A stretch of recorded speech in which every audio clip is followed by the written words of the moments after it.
Hi, welcome back to another quick guide. Today I'll teach you how to change default alarm ringtone in Android.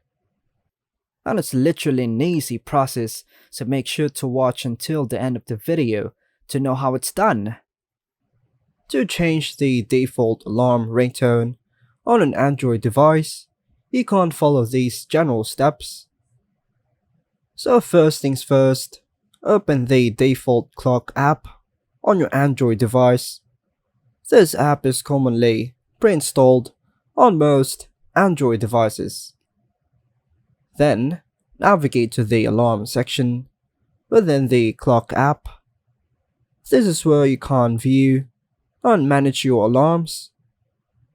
Either edit an existing alarm or create a new one by clicking on the plus button.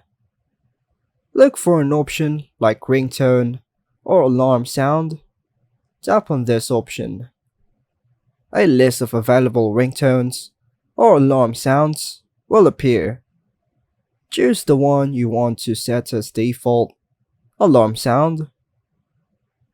After selecting the desired ringtone, if there's any, save or confirm your changes.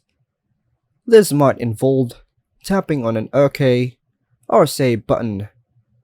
And finally, to ensure that the new ringtone is set as default, set an alarm for a short period of time in the future and let it play. And that's all for now, folks. Hope you like and subscribe. Thank you.